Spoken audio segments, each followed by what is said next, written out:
नमस्कार दोस्तों। भोलेनाथ को कई वस्तुएं नहीं चढ़ाई जाती, लाल पुष्प नहीं चढ़ाए जाते। भगवान शिव को हमेशा सफेद पुष्प अर्पित किए जाते हैं, पर केतकी के फूल सफेद होने के बावजूद नहीं अर्पित किए जाते। अगर गलती से यह फूल चढ़ाया जाए तो उसका दुष्ट परिणाम जल्दी देखने को मिलता है। इसके चढ़ाने से घर में दरिद्रता और दुख आ जाती है। यह फूल क्यों नहीं चढ़ाया जाता, इसके बारे में आइए हम जानते हैं इस वीडियो के जरिए। स्वागत है दोस्तों आप सभी का हमारे अपने YouTube चैनल भाग्य दर्पण में। शुरुआत करने से पहले अगर आपने हमारे चैनल को अभी तक सब्सक्राइब नहीं किया है तो आप हमारे चैनल को जल्दी से सब्सक्राइब करें और लाइक और शेयर करना ना भूलें। हमने हर तस्वीर, कथा या टीवी के अनेक प्रोग्रामों में यह देखा है कि ब्रह्मा जी के 4 सिर हैं, लेकिन क्या आपको पता है कि इनके पहले 5 सिर हुआ करते थे, जिसे भोलेनाथ शंकर भगवान ने क्रोध में आकर काट दिया था। आखिर महादेव ने ऐसा क्यों किया था, आइए हम इस वीडियो के जरिए जानते हैं। आखिर क्यों काटा ब्रह्मा का 5वां सर भगवान शंकर ने? वैसे तो अक्सर त्रिदेवों का नाम लेने के क्रम में ब्रह्मा, विष्णु और महेश बोला जाता है, लेकिन सबसे बड़ा सवाल ये है कि सभी भगवान के मंदिर होते हैं और जहाँ देखो मिल जाएंगे, पर भगवान ब्रह्मा जी के मंदिर क्यों नहीं देखे जाते, जबकि भगवान के विभिन्न रूपों में शिव, विष्णु, दुर्गा, गणेश और अन्य देवताओं की पूजा आम लोगों में व्यापक रूप से प्रचलित है। लेकिन शायद ही हमें कभी ब्रह्मा जी का मंदिर देखने को मिलता है। इसका जवाब हमें पौराणिक कथाओं में ही मिल सकता है, लेकिन पौराणिक कथाओं में भी कई तरह के सिद्धांत और कहानी को बतलाया गया है। हिंदू पौराणिक कथाओं में संपूर्ण सृष्टि का रचनाकार ब्रह्मा को कहा जाता है, जिन्होंने अपने ही शरीर से देवताओं, राक्षसों, पुरुषों और इस धरती पर मौजूद सारे प्राणियों को बनाया है।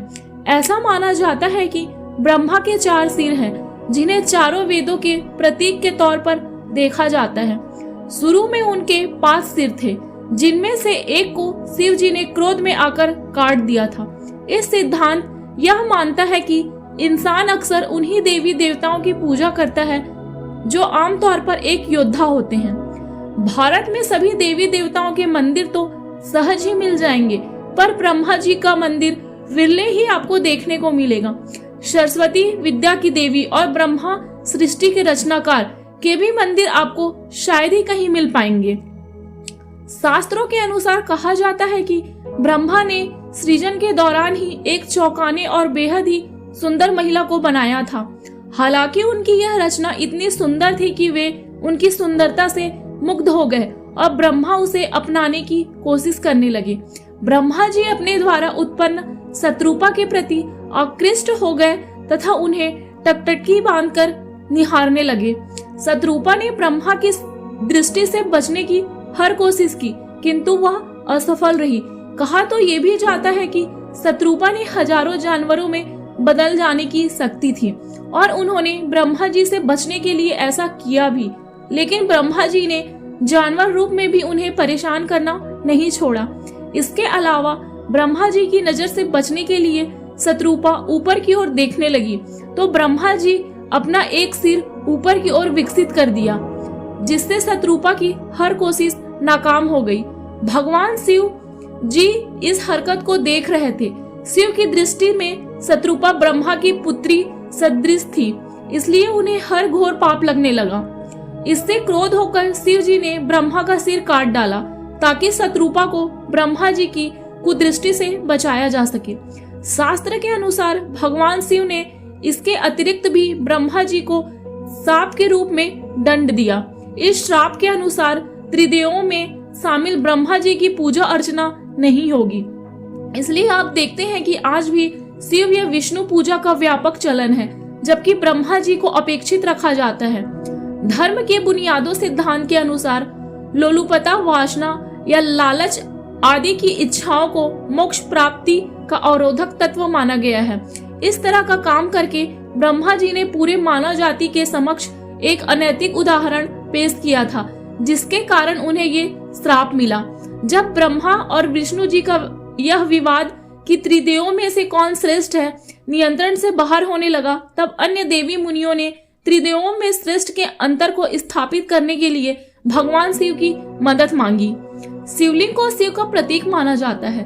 शिव का अर्थ है कल्याणकारी और लिंग का अर्थ है सृजन। इस विवाद में मैं बड़ा तो मैं बड़ा का अंत करने के लिए सदाशिव एक विशालकाय ज्योति स्तंभ का रूप में प्रकट हुए, जिसके ओर छोर का पता अनिश्चित था। शिव ने उन दोनों को चुनौती दी कि जो भी इस शिवलिंग के किसी भी ओर या छोर तक पहुंच जाएगा उसी का वर्चस्व सबसे बड़ा होगा।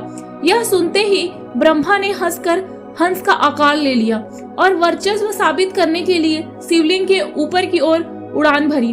वहीं विष्णु एक सुअर के रूप में वेश बदलकर शिवलिंग के नीचे के क्षेत्र में उतरे।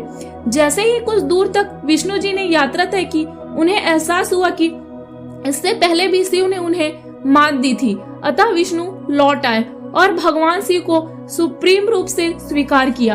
वहीं ब्रह्मा ने रास्ते में ऊपर की तरफ बढ़ते समय केतकी फूल से मुलाकात की और केतकी को यह बोलने के लिए मनाया कि वे शिव को जाकर बताए कि ब्रह्मा शिवलिंग के सबसे ऊपरी छोर तक पहुंच गए हैं। शास्त्रों के अनुसार ब्रह्मा जी की बात मानकर केतकी फूल ने भगवान शिव से झूठ बोला, जिसका पता शिव जी को लग गया।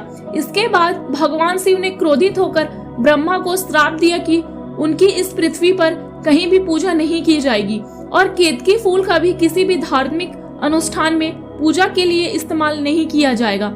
लाजमी है कि अन्य पौराणिक कहानियां अनैतिक गतिविधियों के प्रति डर पैदा करने के लिए बनाई गई है। भारत में ब्रह्मा जी के कुछ ही मंदिर हैं, जिनमें से राजस्थान के पुष्कर में स्थित यह मंदिर प्रमुख है। इस स्थान को ब्रह्मा जी का घर भी कहा जाता है। मान्यता है कि मुगल शासक औरंगजेब के शासनकाल के दौरान अनेकों हिंदू मंदिरों को ध्वस्त किया गया। ब्रह्मा जी का यही एकमात्र मंदिर है जिसे औरंगजेब छू तक नहीं पाया। इस मंदिर का निर्माण 14वीं शताब्दी में हुआ। आमतौर पर इस मंदिर को 2000 साल पुराना माना जाता है। तमिलनाडु के कुंभकोणम में स्थित ब्रह्मा जी के इस मंदिर को भी भारत के अन्य सभी मंदिरों में से प्रमुख मंदिर माना जाता है।